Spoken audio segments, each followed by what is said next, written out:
ये कहानी है एक डिज़ाइनर गर्ल मुरान की जो अपनी ही कंपनी में एज अ डायरेक्टर वर्क करती है। हर इंसान की तरह उसका भी एक ड्रीम है अपना क्लोथिंग ब्रांड खोलना। अपनी इस ख्वाहिश को उसने सारे शेयर होल्डर्स के सामने भी रखा था, लेकिन कोई भी इसका साथ देने को तैयार ही नहीं। मुरान के अंकल उसे एक सुझाव देते हैं कि तुम्हारे डैड मरने से पहले एक वसीयत कर गए थे कि फ्यूचर में अगर मेरी बेटी इस्टेब्लिश्ड हो जाए एंड शादी भी कर ले तो फिर उसे कंपनी टेक ओवर करवा दी जाए और इस तरह से तुम्हें बहुत सारे शेयर्स मिल जाएंगे। तुम जो चाहे करना चाहो कर सकती हो। सो क्यों ना तुम शादी कर लो, वो भी मेरे एडॉप्टिव बेटे चैंग से। वो बहुत अच्छा लड़का है, इस तरह से तुम्हें अपना ड्रीम पूरा करने में भी आसानी होगी। ये बहुत सोचने समझने के बाद एक लड़के की फोटो उनके सामने रखती है कि मेरा तो ऑलरेडी एक बॉयफ्रेंड है। इतने में ऊपर से चैंग भी आ चुका था। अंकल उन्हें उस लड़के की फोटो दिखा के पूछते हैं कि क्या तुम इस लड़के को जानते हो, ये मुरान का बॉयफ्रेंड है। मुरान के असिस्टेंट अब उसे एक मॉडल जिनकी सारी डिटेल्स बताने में बिजी होती हैं। ये वही लड़का था जिसकी फोटो अभी अभी मुरान अंकल को थमा के आई थी। ये चैंग से शादी नहीं करना चाहती थी, ऊपर से अपनी ब्रांड खोलने का जुनून, तो इसलिए उसने एक जिन नामी मॉडल को अपना फेक बॉयफ्रेंड बनाने के लिए चूज कर लिया था। सब बॉयज की निस्बत बस एक यही उसे पसंद आया था और इसका बैकग्राउंड भी उसे कोई खास रिच नहीं लगा था। तो उसने सोचा कि शायद ये इजली से मेरा टारगेट बन जाएगा, मेरे ट्रैप में फंस जाएगा। अब जिन को अपना बॉयफ्रेंड बनाने के लिए कैसे कन्विंस करना था, उसके लिए फिर इसके पास एक प्लान ऑलरेडी मौजूद होता है। कुछ गुंडों को अरेंज कर दिया, उसके बाद जिन को आते देख के अब एक सीन भी क्रिएट करने का डिसाइड इसने कर लिया था।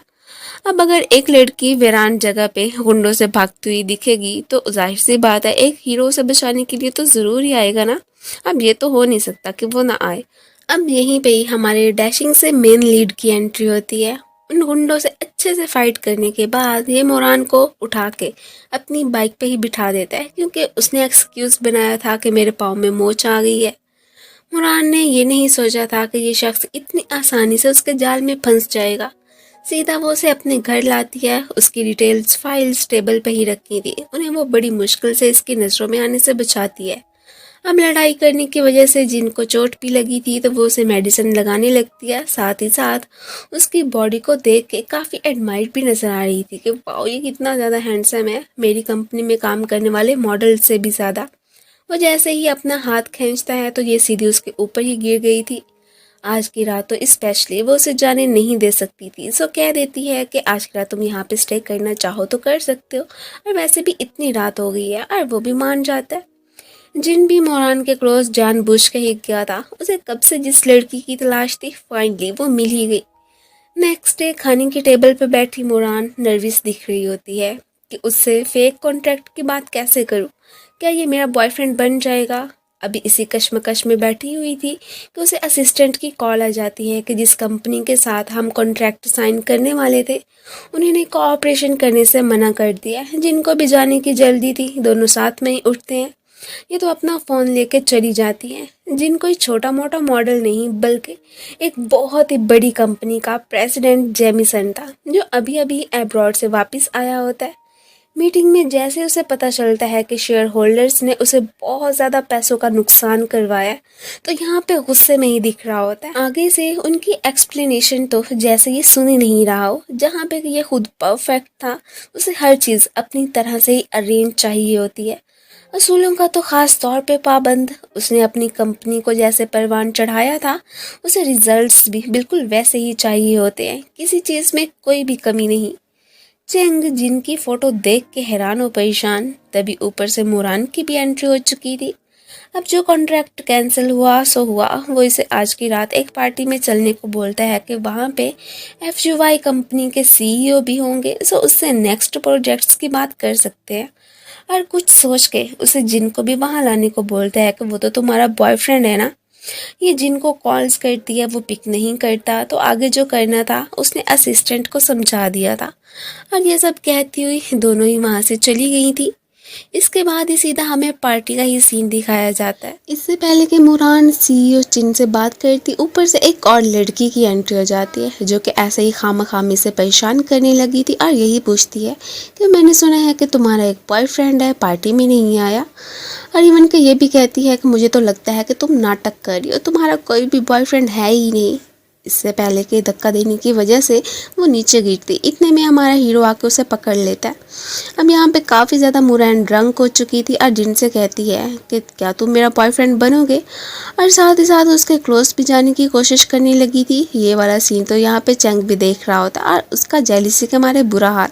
मीन के वो ज़रूर मुरान को पसंद ही करता होगा। खैर उसको देखते हुए इधर ही जिन ने उसे किस कर ली थी और इसके बाद ही सीधा दोनों घर पहुँचते हैं। ये स्टिल उसे अपना बॉयफ्रेंड बनने को कहने को बोल रही होती है और साथ ही साथ उसके क्लोज आके यही कहते हैं कि मुझे ऐसा क्यों लग रहा है कि जैसे कि हम दोनों पहले भी कहीं मिल चुके हैं। और फिर उसके क्लोज आके इससे पहले कि उसे किस करती अचानक ही यहाँ पे बेहोश हो जाती है। इसी के साथ ये सीन कट और नेक्स्ट हमें दिखाया जाता है कि ये तो जिनकी काफ़ी खातिर तवाज़ा करने में बिजी। अब इन दोनों के बीच कॉन्ट्रैक्ट साइन हो ही चुका था और वो इसे अपनी बहुत सारी खिदमत करवा रहा होता है और ये देख के इसे गुस्सा आ जाता है और जानबूझ के ही उसके ऊपर जाके पानी गिरा देती है। वो बेचारा अपने हेयर्स को खुश करने के लिए जैसे हेयर ड्रायर को यूज़ करता है तो उसमें से भी एक पाउडर सा ही बाहर निकलता है। ये सब कुछ देख के इसे तो बड़ी हंसी आती है क्योंकि ये किया धारा इसी का ही था। और फिर इसी के साथ हमें फ्लैशबैक का सीन दिखाया जाता है। अब अगले दिन जैसे इसकी आंख खुली थी तो खुद को इसके पास पाके एकदम सरप्राइज और फौरन से साइड पे जाने लगी थी। इतने में जिनकी आंख खुल चुकी थी वो हैरान तो होता है कि आखिर ये लड़की करना क्या चाहती है। वो इसे अपने क्लोज आने को बोलती है कि क्या तुम आके मेरी ड्रेस की जिप बंद कर दोगे, और जैसा इसने कहा था वो भी बिल्कुल ऐसे आके कर देता है। अब फिर से उससे अपना बॉयफ्रेंड बनने को ही बोलने लगी थी और ये कि क्या हम कॉन्ट्रैक्ट साइन कर सकते हैं। वो भी फौरन से मान जाता है। एक्चुअली में वो खुद भी तो यही चाहता था। अब बात तो खैर मुरैन ने ही शुरू कर दी थी। वो जैसे इसके क्लोज आता है ये एक्सक्यूज़ करती हुई चलती बनती है और ये सब कुछ देख के जिन तो स्माइल ही करने लगा था। नेक्स्ट जैसे ही ऑफिस आती है तो यहाँ पे असिस्टेंट उसे बता रही थी कि इधर एक आदमी आया था जो कि हमारा डाटा चोरी करने की कोशिश कर रहा था और इवन के फ्लैश ड्राइव लेके भाग भी किया। इसकी नज़र उस पर पड़ जाती है। वो फिलहाल अभी कंपनी में ही था। अब वो पर्सन तो इसे कुछ भी देने को तैयार नहीं होता। अब तभी ही ऊपर से जिनकी भी एंट्री हो चुकी थी वो इस पर्सन को दबोच लेता है कि हमें जो चीज़ चाहिए वो शराफत से हमें पकड़ा दो, वरना फिर मुझसे बुरा कोई नहीं होगा। खैर उसने फ्लैश ड्राइव इनको पकड़ा दी थी, लेकिन अभी से पता चलता है कि वो तो सिर्फ एक धोखा ही था। उसको लगाने से इसके कंप्यूटर में वायरस आ चुका होता है। अब आज की रात इसे पार्टी में भी जाना ही था तो वो कह देता है कि तुम चली जाओ, बाकी का सारा काम मैं संभाल लूँगा। नेक्स्ट सीन में हमें मुरैन को पार्टी में ही दिखाया जाता है जो कि इसके बड़ों की तरफ से अरेंज की गई थी। एक जिहांग नामी पर्सन ही दिखाया जाता है जो कि इसे देख के यही कहने लगा था कि मैं जानता हूँ कि तुम प्रिटेंड कर रही हो, तुम्हारा कोई बॉयफ्रेंड नहीं है। अब जो भी मैच मेकर था वो मुझे मिल चुका है कि आखिर तुम दोनों की मुलाकात कैसे हुई थी। ये कहती है कि जैसा आप समझ रहे ऐसी कोई बात नहीं है, वाकई में वो मेरा बॉयफ्रेंड है। अब तभी हमें उस पर्सन को भी दिखाया जाता है। ये वही किडनैपर था जिसने कि उसने हायर किया था और इससे पहले कि वो उन लोगों के पास जाता है इतने में ऊपर से हमारे हीरो की एंट्री हो जाती है। अब फिर थोड़ी देर के बाद वो पर्सन आके सबसे कहने लगा था कि वो मुझसे मिस्टेक हो गई थी। एक्चुअली में जिस लड़की की मैं बात कर रहा था वो मुरैन नहीं थी बल्कि कोई और थी। ये तो वो हो ही नहीं सकती है। ये सब कुछ देख के इसे बहुत खुशी होती है कि चलो शुक्र है कि अब की बार तो मेरी ये वाली चोरी पकड़ी जाने से बच गई। अब यहाँ पे तो चंग की शक्ल देखने वाली होती है और उसका तो अभी भी जलन के मारे बुरा हाल ही था। इधर ही जिहांग साहब ने ड्रिंक में कुछ दवा मिला दी होती है और ये वाला सीन तो हमारा हीरो भी खड़ा देख ही रहा होता है। अब नेक्स्ट सीन में हमें यही दिखाया जाता है कि ये वही वाली ड्रिंक जाके मुरान को ऑफर ही करने लगा था। इतने में ऊपर से हमारा हीरो आ जाता है और वो इसकी जगह पे वो पीने लग गया था। इसकी तबीयत ठीक नहीं है तो इसकी वजह से फिर यही मुझे करना पड़ रहा। अब मुरान का कोई बॉयफ्रेंड था और वाकई वो सच बोल रही थी। इस बारे में अब अंकल को कंफर्म हो जाता है। ये एक्सक्यूज करता हुआ फौरन से साइड पे चला गया था। घर पे आके इसकी कंडीशन बहुत ख़राब हो रही होती है। इवन कि काफ़ी हॉट फील करने लगा था और जैसे बैथ टब में बैठता है तो वैसे कहते हैं कि देखो पानी बहुत ठंडा है, बाहर निकलो। वो इसका हाथ पकड़ के अपनी तरफ खींच लेते हैं एंड देन फोर्सफुली उसे किस भी करने लगा था। अब इधर ही चंग को दिखाया जाता है जिसके पास के उस किडनैपर और जिन दोनों की फ़ोटो मौजूद थी। मीन के उस किडनैपर ने जो कुछ भी कहा था वो सब कुछ कहने के लिए उसे जिन ने ही कहा था। ये देख के इसे तो बहुत ज़्यादा गुस्सा आ जाता है कि आखिर ये जिन है कौन, उससे तो मैं निमट लूँगा। अगले दिन इसकी जैसे ही आंख खुलती है तो ये समझ रहा था कि शायद रात को मुरान और मेरे बीच ज़रूर कुछ हुआ। इसे कुछ भी याद नहीं था। वो भी इसी बात का फ़ायदा ही उठाने की कोशिश करने लगी थी कि इस तरह से ये मेरी रिस्पॉन्सिबिलिटी ले सकता है। रात को हमें दिखाया जाता है कि उसने जैसे तैसे करके अपनी फीलिंग्स पे कंट्रोल कर लिया था। अब ये चौंके कहता है कि मैं तुम्हारी रिस्पॉन्सिबिलिटी लेने को तैयार हूँ, तो वो भी कह देती है कि ठीक है। जैसे उठ के जा रही होती है तो फिसल के उसके ऊपर गिर जाती है एंड देन फौरन से उठ के वहाँ से भागी गई थी। अब नेक्स्ट हमें इसे FUY कंपनी में ही दिखाया जाता है। ये चिन से कोई बात करने आया था, लेकिन यहाँ पे वर्कर्स काफ़ी शोर कर रहे होते हैं कि हमें ऐसे ही खामखा में फायर कर दिया गया। वो अब यहाँ पे बात को संभालने की कोशिश करता है कि मैंने अपने सिस्टम को अपडेट किया है, तो इसलिए न्यू वर्कर्स को रखा है, पहले वालों को फायर कर दिया। लेकिन ये बात जिनको हजम नहीं होती। अब वो फ़ौरन से अपने असिस्टेंट से कह के उनकी सारी डिटेल्स मंगवा लेता। अब इसे पता चल गया था कि चिन ने इसे झूठ बोला था। इवन कि उनका सिस्टम तो बहुत पहले से ही अपग्रेड हो चुका था और जानबूझ के ही उसने वर्कर्स को फिर फायर कर दिया था। अब इवन कि इसे इतना भी मालूम हो जाता है कि ज़रूर हो ना हो वो एक फ्रॉड बंदा है। चंग आज के दिन मोरैन को घर ड्रॉप करने की बात करता है, लेकिन इतने में ऊपर से जिन की एंट्री हो जाती है और वो इसे लेके चला ही गया था। जैसे ही घर पहुंचते हैं तो इसे असिस्टेंट की कॉल आती है, कंपनी में फिर से कोई गड़बड़ी हो चुकी थी। अब इसकी सारी बातें तो यहाँ पे इसने सुन ली थी। वो जानबूझ के इसे रोक देता है कि देखो हमारे कॉन्ट्रैक्ट के अकॉर्डिंग जब मैं तुम्हें खाना बनाने के लिए कहूँगा तुम्हें बिल्कुल मेरी बात माननी पड़ेगी। वो बेचारी आगे से अब क्या ही कहती। अब ये स्माइल करने लगता है, इसने जानबूझ के ही जो ऐसा किया था। फ़ौरन से कॉल मिलाता अपने असिस्टेंट को। अब मोरैन की कंपनी में जो भी इशू वगैरह था उसने सॉल्व कर दिया था। ये उसके लिए कुकीज़ बना के लाती है। जैसे ही जाने लगी थी अचानक से असिस्टेंट की कॉल आ जाती है कि अब तो हमारा मसला सॉल्व हो चुका है। ये अब थोड़ा सा रिलीफ फील करती है। वो इसे कहता है कि देखो अब तुम कंपनी नहीं जा रही हो तो मेरे साथ बैठ के ये कुकीज़ खा सकती हो। अब वो इसका हाथ पकड़ के अपने मुंह में कुकीज़ ही डालने लगा था। और ये वाला सीन देखते हुए इसे कुछ याद आता है। फ्लैशबैक में बिल्कुल एक लड़का उसके सामने यही वाली कुकीज़ लेके खड़ा हुआ था। रात के वक्त लाइटनिंग हो रही थी, बारिश भी, ऊपर से लाइट नहीं थी। ये काफ़ी डरी बैठी होती है तो हमारा हीरो आके इसे तसल्ली देने लगा था और इसे कंफर्ट करने की कोशिश करता है। वो इसे बताती है कि पहले मैं ऐसी नहीं हुआ करती थी। एक दिन मेरा और मेरे डैड का एक्सीडेंट हुआ। उस एक्सीडेंट में मेरे डैड की तो डेथ हो गई, लेकिन साथ ही साथ मेरी सारी की सारी मेमोरी भी चली गई। नेक्स्ट डे ऑफिस में बैठी ब्लश कर रही होती है, ऐसा मानो कि जैसे कि इसे जिन से लव हो चुका हो। और अपनी असिस्टेंट से कहती है कि मेरी दोस्त ने मुझसे एक मशवरा मांगा है। उसे लगता है कि जैसे कि उसे किसी से लव हो चुका है, लेकिन वो कैसे पता चला है कि वो वाकई में उसे लेके अपने दिल में कोई फीलिंग्स रखती है या नहीं। तो यहाँ पे असिस्टेंट कहती है कि आप अपनी फ्रेंड को यही आइडिया दें कि वो उस लड़के के साथ बैठ के मूवी देखे। अगर उसके दिल में उसे लेके कोई भी जज्बात पैदा हुए तो उसे साफ पता चल जाएगा कि वाकई में वो उसे पसंद करती है। रात को इसने जिन को अपने साथ मूवी देखने की ऑफ़र कर दी थी, वो भी मान जाता है। अब यहाँ पे कोई ऑकवर्ड सा सीन देख के इस बेचारी की हालत ख़राब। अब फिर उसे कहने लगी थी कि चलो मूवी को छोड़ो, क्यों ना हम दोनों ड्रिंक करें, इस तरह से हम अपने स्ट्रेस को भी कम कर सकते हैं। वो भी मान जाता है। अब किचन में आके मोरैन ने जिनकी ड्रिंक में कोई दवा मिला दी थी कि वो इसको पीने के बाद टून हो जाए। तो इस तरह से हो सकता है कि वो मुझसे अपनी फीलिंग्स ही कन्फेस कर ले। और ये सीन तो हमारा हीरो बैठा देख रहा होता। उसने जानबूझ के मोरैन की ड्रिंक उठा ली थी और मजबूरी में वो जो ड्रिंक जिन के लिए लाई थी उसे खुद को ही पीनी पड़ जाती है। अब ड्रिंक पीने के बाद काफ़ी टुन हो गई थी और इसके पास आके कहती है कि वैसे शुरू में तो मुझे तुम बहुत ही अनोइंग लगे थे, लेकिन अब काफ़ी हैंडसम भी लग रहे हो। अब इससे पहले कि उसे किस करती, यहीं पे ये वाला सीन तो कट हो जाता है। अगले ही दिन हमें इसे ऑफिस में ही बैठे हुए दिखाया जाता है। बेचारी काफ़ी परेशान लग रही थी कि पत्नी रात को मैंने क्या किया था, मुझे तो कुछ भी याद नहीं है।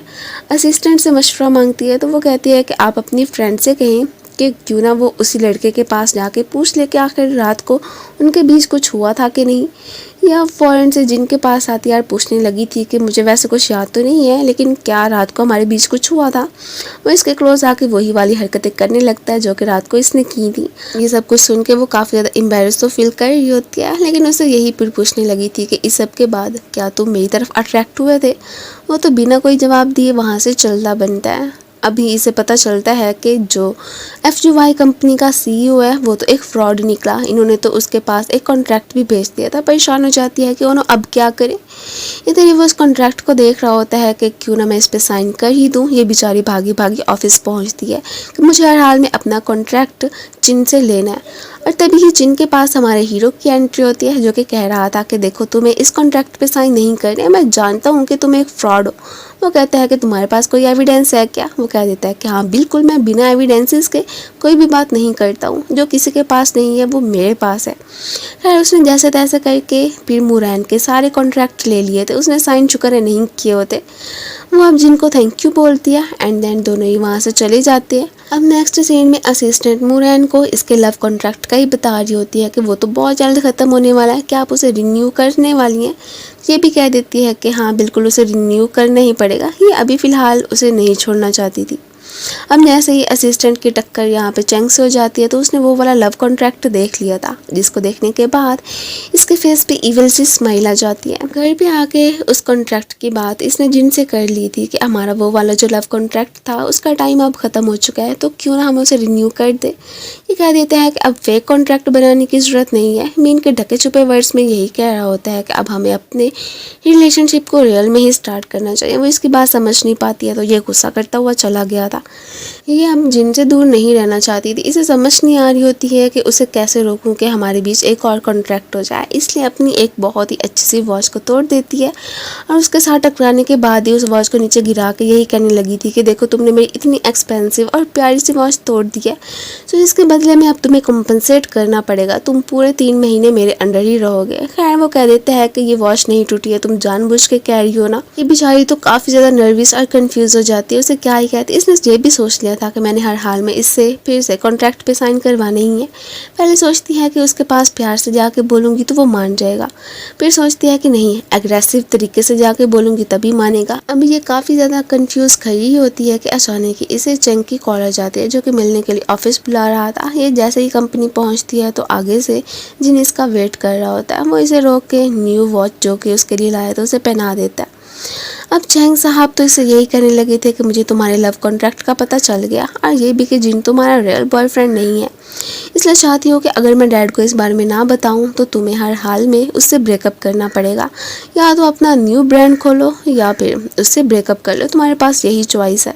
इसने ये सारी बातें रिकॉर्ड भी कर ली थी। वो भी मान जाती है कि हाँ वाकई में वो मेरा रियल वाला बॉयफ्रेंड नहीं है, और ये भी कहती है कि तुम इस बारे में अपने डैड को मत बताना, मैं उससे ब्रेकअप कर लूँगी। अब बाद में उसे पता चलता है कि एक्चुअली में चैंग के पास तो इसका कोई कॉन्ट्रैक्ट है ही नहीं, वो तो बस ऐसे ही सच उगलवाने के लिए इससे झूठ बोल रहा था। अब खैर वो बेचारी तो अपना ड्रीम ही पूरा करना चाहती थी कि मुझे तो हर हाल में अपनी क्लॉथिंग ब्रांड खोलनी ही है, इसलिए जाके इससे ब्रेकअप करने की बात करती है कि अब हमारे बीच कोई भी कॉन्ट्रैक्ट नहीं हो रहा है। ये सुनते ही जिन बहुत ही अफसुर्दा हो गया था। रात के वक्त हमें मुरैन को रोते हुए ही दिखाया जाता है। ये स्टिल जिन को बहुत ही मिस कर रही होती है, इसकी यही विश होती है कि काश वो वापस आ जाए, मुझे छोड़ के ना जाए। इतने में ऊपर से वो भी आ गया था, लेकिन एक बहाने से कि मैं तो तुम्हारे घर की वापस करने के लिए आया था। जैसे ही दोबारा से जा रहा होता है वो पीछे से इसे हक कर लेती है और इसे अपनी फीलिंग्स कन्फेस करती है। अब ये यहाँ पर उसे यही कहने लगा था कि तुम्हें ये सारी बातें मुझसे नहीं करनी चाहिए थी। वो थोड़ी सी परेशान हो जाती है और ये उसके सामने आके खड़ा हो जाता है और उससे कहने लगा था कि मेरे कहने का मतलब था कि मुझे ही तुमसे पहले अपनी फीलिंग्स कन्फेस करनी चाहिए थी, ना कि तुम्हें। वो फिर यहाँ पर उसे हक कर लेती है। अब से दोनों ही बॉयफ्रेंड एंड गर्लफ्रेंड बन चुके थे। वो तो इसे पा के बहुत ज़्यादा खुश होती है। अगले ही दिन उसके लिए खाना बना रही होती है तो अचानक इन दोनों को ही कंपनी से मैसेजेस आ जाते हैं। एक्चुअली में सीईओ चिन साहब ने जो फ्रॉड किया था उसके बारे में सबको पता चल गया होता और इवन कि वो तो अपनी कंपनी से ही भाग गया था। ये पहुंचता है अब जिनकी कंपनी में और उनको एक ऑफ़र देने लगा था कि चूँकि अब आप लोगों की कंपनी को कोई ख़रीदने वाला नहीं है, तो इसलिए मैंने इसे लेने का डिसाइड किया। मीन कि अब वो FGY कंपनी का भी प्रेसिडेंट बन चुका था। अब यहाँ से वापसी भी देखती है कि इसके हाथ मसरूफ़ है, लेकिन फिर भी वो इसका हाथ पकड़ना चाहती थी और वो भी पकड़ लेता है। अब दोनों काफ़ी क्लोज आ ही चुके थे कि इतने में तभी अचानक फिर से इसे कॉल आ जाती है, और जो कि चेंग की ही यही कह रहा था कि अगर तुमने अभी के अभी जिनको ना छोड़ा तो मैंने ये वाली वॉइस रिकॉर्डिंग डैड को सेंड कर देनी है, फिर तो तुम्हारी असलियत को उन्हें पता चल ही जाएगा ना। इसने अब सारी बात का जिनको बता दिया था कि कैसे चेंग को हमारे लव कॉन्ट्रैक्ट का पता चल गया और वो मुझे वार्न कर रहा है, लेकिन फिर भी इसने सोच लिया था कि मैंने तुम पे गिव अप नहीं करना है। वो भी कह देता है कि चलो ठीक है हम शादी करने के लिए चले जाते हैं।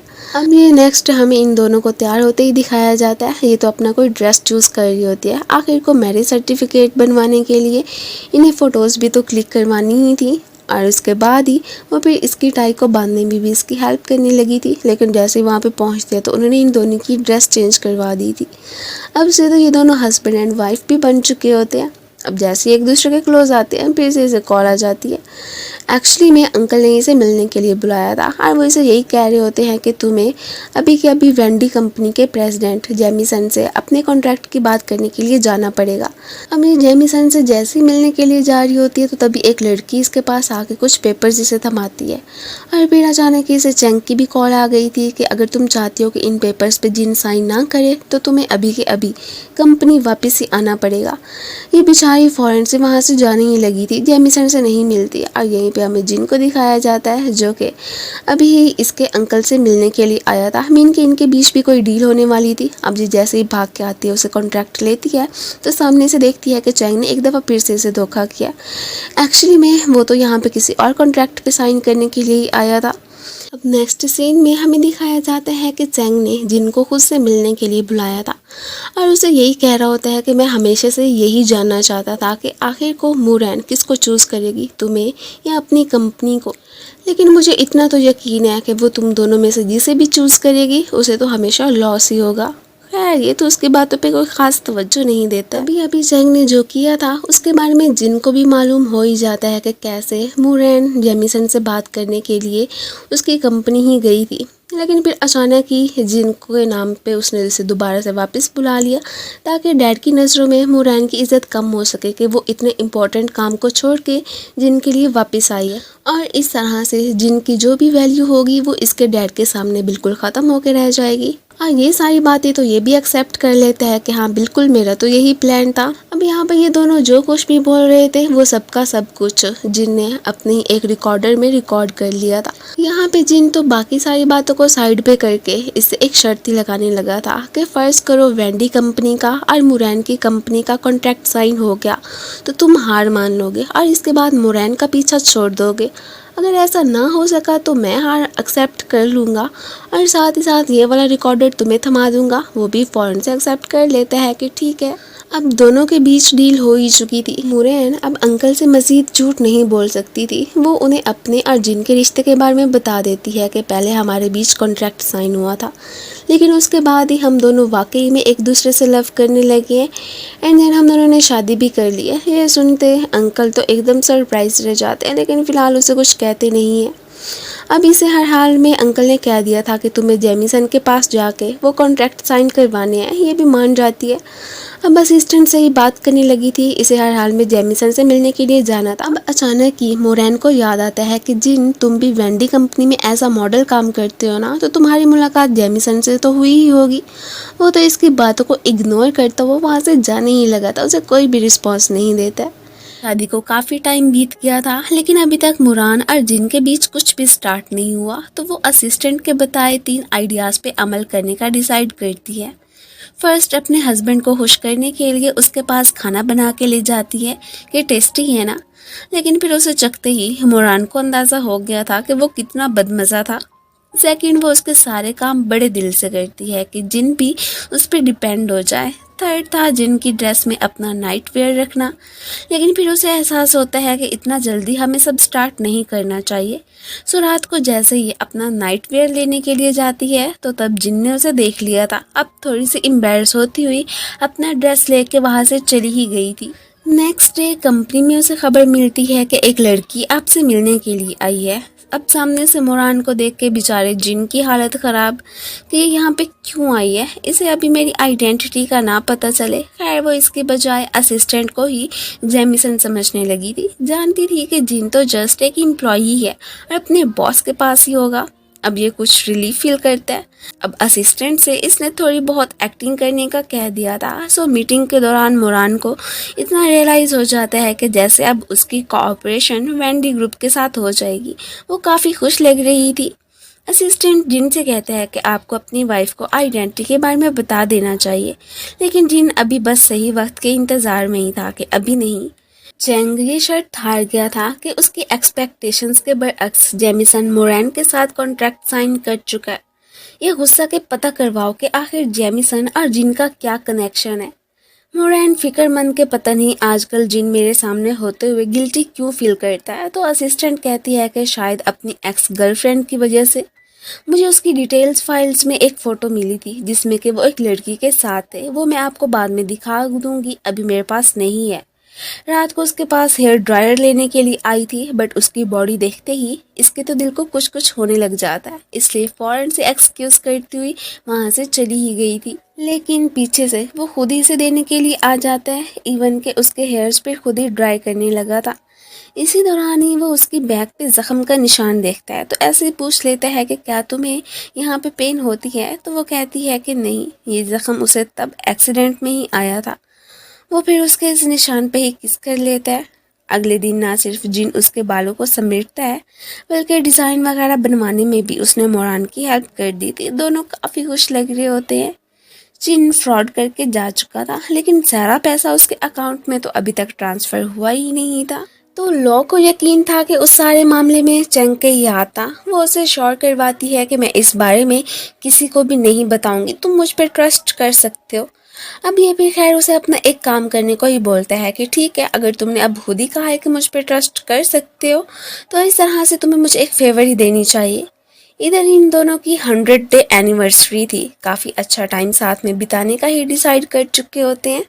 अब तो फिर मोरान ने बहुत सोच समझ के इसके साथ फाइनली अब वो स्टार्ट करने का सोच लिया था कि अब मज़ीद देर नहीं करनी चाहिए। वो बहुत ही सेक्सी सा ड्रेस पहन के जिनके पास आती है कि चलो कंटिन्यू करते हैं। वो हैरान कि क्या, काफ़ी कश्मकश में होता है कि ये आखिर कहना क्या चाह रही है। ये अब उससे नाराज़ होकर जाने ही लगी थी कि वो उसका हाथ पकड़ लेता है एंड देन फिर उसे किस भी करने लगा था।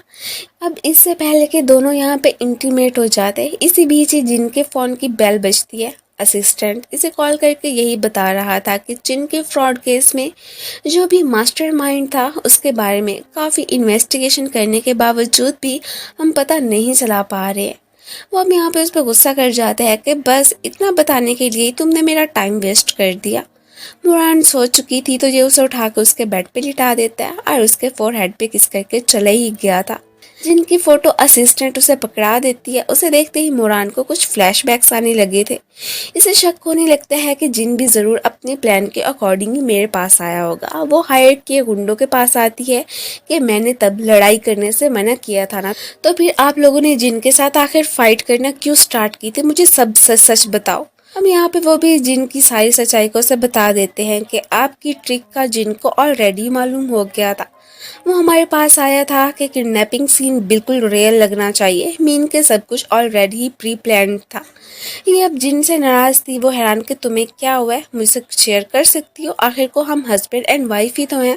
पर वो बस इतना ही पूछती है कि क्या तुम मुझे कुछ बताना चाहते हो। तो वो आगे से कह देता है कि हाँ, अगर मैं कहूँ कि बहुत पहले से ही मैं तुम्हें लाइक करता आ रहा हूँ, तो वो नहीं मानती कि ये जस्ट अपने झूठ को कवर अप करने के लिए ही ऐसा बोल रहा है। और वो फिर उससे बात किए बिना वहाँ से चली जाती है। बाहर में लू इसके पास आई थी कि जेमिसन, अगर तुम्हारी रियल आइडेंटिटी का तुम्हारी वाइफ को पता चला तो वो कितनी नाराज़ होगी ना तुमसे। खैर वो इसकी बातों को इग्नोर करता है। हेलो मैडम तो चैंग के कहने पे ही इसके पास आई थी और जानबूझ के इसके क्लोज भी आती। और इसी दौरान ही एक बंदे ने इनकी फ़ोटोज़ क्लिक कर ली थी। मोरान का डिज़ाइन लू ने चुरा लिया था। वो इस बारे में जैसे उससे बात करने के लिए जाने लगी थी तो वो उसे कॉल कर देती है कि जेमिसन के ऑफिस में आ जाओ। अब सामने से जिन को बैठे देख के एकदम शॉक्ड कि ये तुम्हें आखिर जेमिसन कह के क्यों बुला रही थी, सच सच बताओ। वो कह देता है कि मैं ही जेमिसन हूँ और ये बात तुमसे क्यों छुपाई थी उसकी एक्सप्लेनेशन भी दे सकता हूँ। मैं तुम्हें बहुत ही लाइक करता हूँ, तभी तो मैं तुम्हारे क्लोज आया था। हम बट वो कुछ भी सुनने को तैयार नहीं होती कि अब तक तुम मुझसे झूठ बोलते आए हो, तो इस तरह से मैं तुम्हारी बात पे विश्वास कैसे कर लूँ। मेरे साथ कॉन्ट्रैक्ट भी तुमने जानबूझ के ही साइन किया था ना। इनके बीच हुए झगड़े को लो अपने फ़ोन में कैप्चर कर लेती है और ये वीडियो देख के मानो चैंग की तो खुशी का कोई ठिकाना ही ना। वो तो शुरू दिन से ही उनका ब्रेकअप करवाना ही तो चाहता था। इनके डिज़ाइन चोरी हुए ये खबर भी लीक्ड हो चुकी थी और सारा इल्ज़ाम जिनकी कंपनी पे ही लगाया जा रहा होता है। अंकल इस मामले को निपटाने और किसी नुकसान से बचने के लिए मोरान को एक मिस्टर वांग नामी बंदे से मिलने जाने को ही बोलते हैं कि चैंग के साथ चली जाना। अब ये भी मान गई थी। अंकल को तो पहले ही उसने कभी इनकार किया ही नहीं था। दोनों अगले ही पल मिस्टर वांग के पास पहुंच आए थे। वो तो यहाँ पे उन्हें कपल ही समझ रहे थे और उनके साथ कॉन्ट्रैक्ट साइन करने को बिल्कुल तैयार हो जाते। ऊपर से जिन की एंट्री होती है कि नहीं ये तो सिबलिंग्स के जैसे हैं, वो भी मिस्टर वांग से मिलने के लिए ही आया था। ये भी डीट बन के कहती है कि हाँ सिबलिंग्स हैं बट ब्लड का रिलेशन नहीं है। जेलसी में आके जिन इसे साइड पे लेके आता है कि ये सब मिस्टर वांग को बोलने की क्या जरूरत थी, वो तुम्हारा जस्ट भाई ही तो है। खैर यहाँ पे इवन के उसे फोर्सफुली किस भी कर लेता है। अभी तक जल भुन रहा था कि आखिर चंग के साथ ये मिस्टर वांग से मिलने के लिए क्यों आई थी। वो इसे आगे से थप्पड़ मार देती है कि तुम्हारी ऐसा करने की हिम्मत भी कैसे हुई। आगे से चंग भी आ गया था, ये तो अब उन्हें वहीं पे छोड़ के चली गई थी। जिन घर तक भी आ जाता है कि मेरी बात तो सुनो, मैंने कभी तुम्हें हर्ट करने का नहीं सोचा। बट वो डिवोर्स पेपर्स उसे साइन करने को ही बोलने लगी थी, जो कि जिन तो कभी नहीं कर सकता था। असिस्टेंट को फाइनली क्लू मिल चुका था। वो फिर फौरन से जिनको कॉल करके बता देते हैं कि सारे फसाद की जड़ चंगी है। उसने ही जिन को भी फ्रॉड में फंसाया और मुरान के डिज़ाइन चोरी करके उनकी न्यूज़ भी उसी ने ही लीक की है। चैंग मोरान को मैसेज करता है कि चलो आज की रात मिलके ड्रिंक करने के लिए जाते हैं। वो भी मान गई थी। नेक्स्ट दोनों को एक क्लब में ही बैठे हुए दिखाया जाता है। ये लोगों को अपने यहाँ पे होने का बता रही थी कि पीछे से वो ड्रिंक में कोई ड्रग मिला देता है। अब बेहोश मोरान के साथ ये साहब कोई गलत काम इससे पहले के करते। जिन अपनी वाइफ को लेने के लिए आ गया था। जैसे ही मोरान को होश में आती है, वो थोड़ा बहुत गुस्सा भी करता है कि तुमने चंग के साथ ड्रिंक करने का सोचा भी कैसे। तुम्हें पता होना चाहिए कि वो कितना घटिया शख्स है। तुम्हारे साथ कुछ भी गलत कर सकता था, लेकिन अभी भी तुम मेरी वाइफ ही हो, समझी तुम। चैंग ने लू की खबर ली थी कि तुमने ही जिनको यहाँ पे बुलाया है ना, ऐसा क्यों किया तुमने। वो भी कहती है कि जो भी किया मैंने बहुत ही अच्छा किया। पता नहीं आखिर मुरान में ऐसा क्या है कि तुम बस उसके पीछे ही पड़े हुए हो। और वैसे भी ये मत भूलो कि तुम्हारे सारे काले करतूतों के बारे में मैं जानती हूँ। इनकी बातें जो कि मुरान सुन चुकी थी, फौरन से अपने मोबाइल में रिकॉर्ड कर लेती है। जिन के आते ही फिर उसे लेकर साइड पे चली गई थी कि ये ना हो कि चैंग को पता चल जाए कि हम दोनों यहाँ पे हैं। घर पे आके जिन से आखिरकार पूछ ही लेती है कि अगर तुम मुझसे कुछ कहना चाहते हो तो कह सकते हो, मैं सुन रही हूँ। वो भी अब इसके सामने खुल के बोलता है कि मैंने तुम्हारी और असिस्टेंट की बातें सुन ली थी। तुम जस्ट मेरे साथ फाइट करने की एक्टिंग कर रही थी। एक्चुअली में तुम्हें चंग की हकीकत का पता चल गया था कि उसी ने तुम्हारे डिज़ाइन चुराए थे एंड लीक भी किए थे। बाकी रही ये बात कि एविडेंसेस कैसे वसूल करने हैं, उसके लिए तुम्हें मुझसे चंग को खुश करने के लिए लड़ाई झगड़ा करना था। तुमने मुझे इसलिए नहीं बताया कि मुझे तुम सबक सिखाना चाहती थी कि मैंने अपनी सच्चाई तुम्हें नहीं बताई थी, तो तुम क्यों बताती कुछ भी मुझे। खैर मैंने भी तुम्हारे साथ वो सब एक्टिंग की थी ताकि चैंग को यहाँ पे सब कुछ रियल लगे। बाकी अपने बारे में तुम्हें इसलिए कुछ ना बताया कि मैं गिल्टी था, या यूँ मानो कि तुम्हें चाहता था कि पता भी ना चले कि असल में मैं कौन हूँ। हमारी पहली मुलाकात स्कूल में हुई थी। तुमसे मेरी कुकीज़ गिर गई थी। अगले दिन फिर मेरे लिए अपने हाथों से तुम बना के लाई थी, जो कि मुझे काफ़ी पसंद आई थी। उसके बाद ही आहिस्ता आहिस्ता हम दोनों की फ्रेंडशिप हो गई। इवन के हम काफ़ी क्लोज भी आ गए। तब तो इवन के मैं तुम्हें बहुत ज़्यादा लाइक करने लगा था। उसके बाद ही फिर तुम्हारे डैड के आदमी मुझे वार्न करने के लिए आए थे कि मैं उनकी बेटी से दूर रहूं। उनसे भागने के चक्कर में मेरा तुम्हारे डैड की गाड़ी से ही एक्सीडेंट हो गया, जिसमें कि तुम भी थी। इस तरह तुम्हारे डैड की डेथ हो गई और मोरान तुम्हारी सारी की सारी मेमोरी लॉस हो गई। ये सब बताते हुए वो काफ़ी ज़्यादा इमोशनल भी हो जाता है कि मैंने ये सब तुम्हें पहले इसलिए नहीं बताया था कि शायद अपने डैड की डेथ का रीज़न तुम मुझे ही समझोगी और फिर कभी भी तुम मुझे माफ़ नहीं करोगी, मुझसे कभी बात नहीं करोगी। वो तो उसे इट्स ओके कह देती है कि जो कुछ भी हुआ उसमें तुम्हारी कोई भी गलती नहीं थी, इससे तुम्हें खुद को ब्लेम करने की ज़रूरत नहीं है। वैसे भी जो किस्मत में लिखा हुआ होता है वही होता है। वो तो जिनको हेट करने का सोच भी नहीं सकती थी। दोनों फिर से एक हो गए थे। जहाँ पे कि पहले उसका क्रश इस पे था, वहीं पे वो भी तो उसे काफ़ी ज़्यादा पसंद करने लगी थी। बाकी रहा चैंग, तो उसे सबक सिखाने का तो इन्होंने डिसाइड कर ही लिया था। जिन तो अब हर काम में मुरान की हेल्प भी करने लगा था और उसके साथ अपनी लाइफ में बहुत ही ज़्यादा हैप्पी होता है। चैंग ने मुरान को अपने साथ डिनर पे इनवाइट किया था। ये भी फौरन से मान जाती है कि ठीक है, अभी तक इनके पास उसके खिलाफ कोई भी एविडेंसेस इकट्ठे नहीं हुए थे, लेकिन जैसे ही इस बात का जिन को पता चलता है तो वो उसे जाने से रोकता है कि तुम्हें पहले भी मैं बता चुका हूँ कि वो कैसा इंसान है, फिर भी तुम उसे हाँ कैसे कह सकती हो, तुम उसके पास बिल्कुल नहीं जाओगी। खैर वो भी नहीं जाती। अगले दिन सबके सामने ही चेंग इसे प्रपोज कर देता है। उसे लग रहा था कि जैसे जिन और मोरान डिवोर्स ले चुके हैं, बट तभी जिन की यहाँ पे एंट्री हो जाती है। अब मजीद चेंग के सामने वो मोरान से दूर रहने की एक्टिंग नहीं कर सकता था। अब वो अंकल को आके उनके बेटे के सारे करतूतों के बारे में ही बता देता है, और ये भी कि मोरान और उसने कभी भी एक दूसरे को छोड़ा ही नहीं था, जस्ट प्रीटेंड कर रहे थे। अब तो प्रॉपरली इनके पास एविडेंसेस भी मौजूद थे। अंकल को बहुत दुख होता है कि इतनी आसाइशें अपने बेटे को देने के बावजूद भी चैंग ने ऐसा क्यों किया। खैर अब पुलिस ही उन साहब को अपने साथ लेके चली जाती है कि इसकी कुछ इन्वेस्टिगेशन होगी, और बस अब ये साहब तो जेल में ही रहने वाले थे। मोरान के डैड की विल के अकॉर्डिंग ये शादी कर चुकी थी, सो इसकी कंपनी अंकल उसके हवाले ही कर देते हैं। वो तो अब उन सारे मामला से दूर ही रहना चाहते थे, और वैसे भी आज काफ़ी ज़्यादा हर्ट फील कर रहे थे कि मैंने अपने बेटे पे इतना ज़्यादा ट्रस्ट किया था, लेकिन आखिर को वो क्या निकला। अपने ड्रीम को बहुत हार्ड वर्क करने के बाद मोरान ने पूरा कर ही लिया था। वो इवेंचुअली एक डिज़ाइनर बन चुकी थी। जो मेहनत करते हैं उन्हें फाइनली अपने सब्र का फल ज़रूर मिलता है। उसके बनाए ड्रेसेस सभी को बहुत पसंद आते हैं। इसने एक अवार्ड भी विन किया था। एंड बस आज के दिन ही जिन ऑफिशियली मोरान से अपनी फीलिंग्स भी कन्फेस कर लेता है, और फिर सबके सामने ही उसे बहुत ही ब्यूटीफुल सी रिंग भी पहना देता है। मोरान तो खुद को दुनिया की सबसे लकी गर्ल समझती है। जिसे चाहा वो भी मिल गया, और कंपनी भी सक्सेस की बुलंदियों को छू रही थी। ऐसे लोग बहुत ही खुशकिस्मत होते हैं। और इसी हैप्पीली मोमेंट के साथ ही इस ड्रामे की एंडिंग हो जाती है। Thank you for watching. So guys, आप लोगों को ये ड्रामा कैसा लगा मुझे कमेंट्स में ज़रूर बताइएगा। और हाँ, अगर आप लोगों को मेरी वीडियो अच्छी लगती है तो प्लीज़ इसे लाइक शेयर एंड कमेंट भी कर दिया करें। सो मिलते हैं फिर नेक्स्ट वीडियो में न्यू कहानी के साथ। तब तक के लिए गुड बाय एंड अपना ख्याल रखना।